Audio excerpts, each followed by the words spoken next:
Julio de 1936, abril de 1939. 3 años de luchas entre hermanos.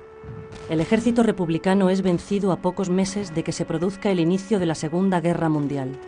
La mitad de un pueblo había sido destrozada por la otra mitad, apoyada por los ejércitos alemán e italiano. Su esperanza de cambios en la vida social y política había sido destruida. No solo habían perdido una guerra, habían perdido toda esperanza de un porvenir mejor.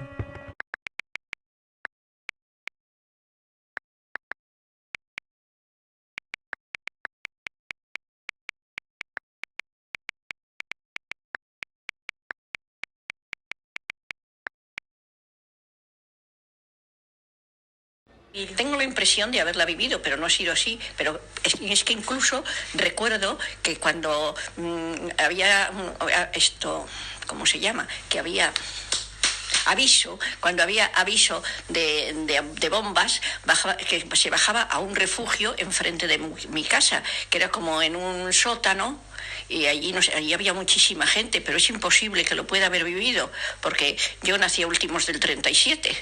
Pero bueno, tengo esa impresión. Al golpe de Estado del 17 y 18 de julio de 1936 en España, le siguió de forma casi inmediata una brutal represión ejercida por ambos bandos, el sublevado y el republicano, que persiguiendo acabar con el mayor número de adversarios, produjo más de 500.000 de muertes.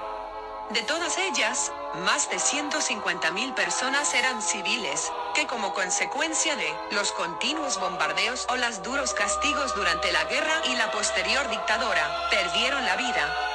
De estos bombardeos, los que más eco han tenido y siguen teniendo hoy en día son los de Guernica, con un balance de entre 1.000 y 1.600 muertos y la destrucción total del municipio.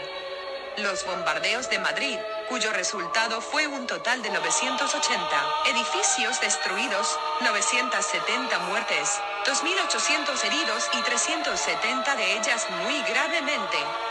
Y por último los bombardeos en la zona del Mediterráneo. Berzosa, pero no me acuerdo cómo se llamaba de nombre, el presidente de la Diputación de aquí de Valladolid, le hicieron presidente de Diputación, no sé si por la Guerra Civil o después de la Guerra Civil, porque en Traspinedo se confundieron los otros, que él era de derechas y le mataron los otros, le dieron el alto, o no, los mismos suyos, le dieron el alto y como era sordo el pobre, no paró, le mataron.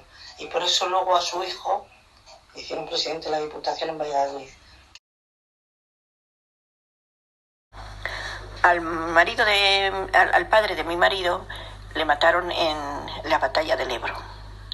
Estuvo allí unos cuantos, era muy joven, acababa de hacer el servicio militar cuando se volvió a su pueblo y le llamaron entonces, empezó la guerra y le llamaron a filas y tuvo que marchar y estuvo en la batalla del Ebro una temporada. ¿De qué bando era? Era del bando nacional y le mataron. Y después de esto, unos años más tarde, a mi marido le dijeron que sí querían que le enterrara en el Valle de los Caídos, pero él dijo que quedaba igual, que no. Cuéntanos de que Nacho está investigando eso. Sí, y mi hijo está investigando a ver qué es lo que pasó y a ver si todo es verdad y a ver si verdaderamente unos restos que decían que eran de él o no, pero todavía no ha terminado la investigación. Porque era de derechas, oye, pues estuvo Girón en su casa. Girón era uno de política. No la vivió, ¿no? Pero la abuela no tenía ideas políticas, era muy inteligente. ¿Y el bisabuelo? El bisabuelo no. Era policía, pero muy buena persona. Era policía nacional, la vivió en el frente, y era policía nacional y era republicano. ¿Y la bisabuela era de derechas y el bisabuelo republicano? Sí.